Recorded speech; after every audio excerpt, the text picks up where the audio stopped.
The American dog tick. It sounds harmless, like something that should come with a red bandana and chase tennis balls. Honestly, when I think of a tick, this is pretty much the exact kind of image that comes to mind. It may not be as annoying as its cousin that turns people into vegans after a bite, but it can still be extremely dangerous to humans. Well, not the tick itself exactly, but the diseases it carries. This thing spreads Rocky Mountain spotted fever, which sounds fake until you realize untreated cases can kill people in under 2 weeks. And despite the name, you do not need to be anywhere near a mountain. These ticks are all over grassy fields and hiking trails across the eastern United States. And like many other blood-sucking parasites, ticks are basically nature's sneakiest pickpockets. They insidiously inject a numbing chemical while feeding. Most people never even notice the bite. Then, several days later, the fever hits, headaches, muscle pain, and rash. Suddenly, your body feels like it got hit by a truck driven by another truck. And if you're thinking, well, I definitely notice a tick crawling on me, so I don't really need to take precautions. Yeah, that overconfidence is exactly how ticks win. Gulf Coast tick. I think, judging by the interesting patterns on its back, this one looks almost stylish compared to other ticks, but don't let that fool you. This thing spreads a disease called R. parkeri, which is basically Rocky Mountain spotted fever's annoying cousin that still absolutely wrecks your week. People usually spot a dark scab-like sore where the tick bit them, which is already nightmare fuel, especially for people obsessed with appearances. Then comes fever, fatigue, headaches, and a rash that makes your body look like it lost a fight with poison ivy. What makes this tick extra rude is how aggressive it is. Most ticks wait quietly on blades of grass like little snipers. Gulf Coast ticks actively move toward hosts like Viking raiders charging toward Valhalla. Imagine a sesame seed deciding it has personal beef with you. It follows you wherever you go. Pretty terrifying, isn't it? Brown dog tick. It is terrifying for one specific reason. This one doesn't care if you're indoors. Brown dog ticks are built with a different mindset. These things can infest homes. Yeah, entire homes, walls, furniture, dog beds. And unlike most tick species, they can complete their entire life cycle indoors. You know how in video games characters collect experience points or certain items to level up and reach the next stage? You could say ticks work in a somewhat similar way. To move on to the next stage of development, they need to bite a host and feed on blood at least once. Their life stages progress through egg, larva, nymph, and adult stages. Meaning, if they get inside your house, your living room is now a wildlife documentary. That's why, after coming home from an outdoor activity, before you throw yourself onto the couch and start scrolling, make sure to carefully check both your pet and your own body. The Lone Star Tick. And now, we arrive at the guest of honor of this video. A lot has been said about this one, and naturally, plenty of conspiracy theories followed. But to be fair, it does have some genuinely irritating abilities that earned it this reputation. Unsurprisingly, just like the cousin I mentioned earlier, this little guy completely loses its mind the moment it finds a host.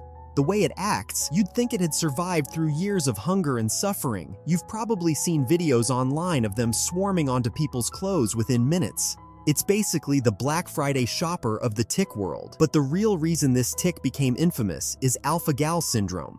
A single bite from this tick can cause your immune system to suddenly declare war on burgers, steak, bacon, and basically every cookout food known to mankind. Imagine eating a cheeseburger one day with no problem, then a tick bites you. A few weeks later, you eat another burger and your body responds like you swallowed poison. It's basically the stuff of nightmares. People can develop hives, vomiting, trouble breathing, and in severe cases, full-blown allergic reactions hours after eating meat, which somehow makes it even creepier because the reaction is delayed. Your body literally turns dinner into a suspense movie. The Lone Star Tick also spreads ehrlichiosis, tularemia, and heartland virus, because apparently giving people meat allergies wasn't enough. How thoughtful and generous of it, right? The Black-legged tick. Speaking of terrifying names, we couldn't skip the black-legged tick, also known as the deer tick. This is basically the celebrity supervillain of the tick world. This tiny little speck spreads Lyme disease, which has become so infamous it practically has its own cinematic universe online. The scary thing about Lyme disease is how deceptive it can be. Some people get the classic bullseye rash, others don't. Some people feel flu-like symptoms for a few days. Others develop severe neurological problems, joint pain, heart complications, or long-term fatigue that can linger for months.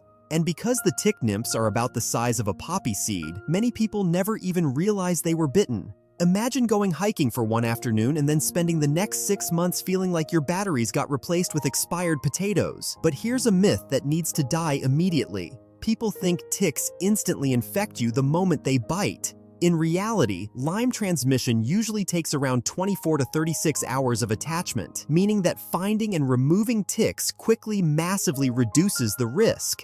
So no, burning the tick with a lighter, covering it in nail polish, or trying some weird internet survival hack is not the move. Instead, seek help from a medical professional, or just use tweezers to remove it carefully if you know the proper removal technique. The Western black-legged tick. This one spreads Lyme disease as well, but it also carries anaplasmosis. It causes a bacterial infection that attacks white blood cells. Symptoms can start deceptively normal: fever, chills, muscle aches. So at first, it can seem like nothing more than the kind of common seasonal illness symptoms that we all experience from time to time. But then suddenly your immune system starts malfunctioning like a laptop with 50 browser tabs open. Some severe cases can lead to respiratory failure or organ damage, which is a pretty insane amount of destruction for a creature smaller than a sunflower seed. And this is where people seriously underestimate ticks. Mosquitoes at least announce themselves with their irritating buzzing sound. But as they say, there's always something even worse. Ticks are silent. They don't fly and they don't jump. They just quietly latch on and potentially change your life forever. But if you think bacteria are bad, wait until we get to paralysis. The Rocky Mountain wood tick. It is responsible for one of the weirdest tick-related conditions ever discovered: tick paralysis. Certain female ticks produce a neurotoxin while feeding. The longer they stay attached, the more toxin enters the body. Symptoms usually start with weakness in the legs. Then the weakness spreads upward. People can literally lose the ability to walk. In severe cases, paralysis can reach the lungs and make breathing impossible. Now here's the insane part. Remove the tick, and many people recover surprisingly fast. So somewhere in the wilderness is a tiny creature capable of temporarily shutting down your nervous system like it pressed the factory reset button on your spine. And just like its other cousins, it's also incredibly generous when it comes to sharing diseases. The same tick can also spread Colorado tick fever and Rocky Mountain spotted fever. At this point, ticks are starting to sound less like insects and more like biological loot boxes packed with random diseases. The soft tick. Most people picture ticks as tiny flat circles stuck to skin for days. Well, at least the species I've talked about so far were like that. But soft ticks are different. They often feed quickly at night and hide in cabins, rodent nests, caves, and old buildings. They spread tick-borne relapsing fever. And the word relapsing is exactly why this disease is nasty. You get fever, chills, headaches, nausea, and body aches. Then the symptoms disappear. You think you're recovering. Then boom, fever comes back. Then it disappears, then comes back. It's kind of like when people stop taking their prescribed antibiotics too early because they think they've recovered, only for the same illness to come back shortly after. Asian longhorned tick.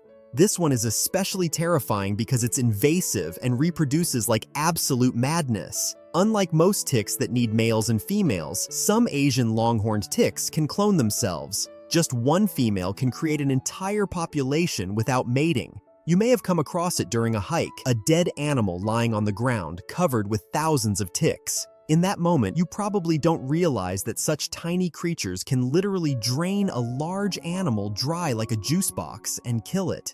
And there have already been cases where huge tick infestations have covered livestock so heavily that animals became weak from blood loss alone. We're talking thousands of ticks on a single animal, almost like the flesh-eating scarabs from The Mummy. But we still haven't reached the worst part, because some tick-borne illnesses don't just make your body weak, they can reach your brain.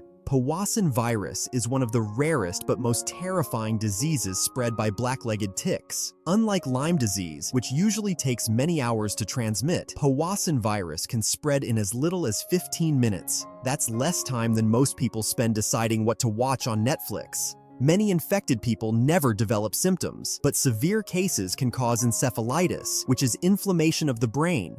This is the moment where ticks stop feeling like pests and start feeling like tiny bioengineered nightmares.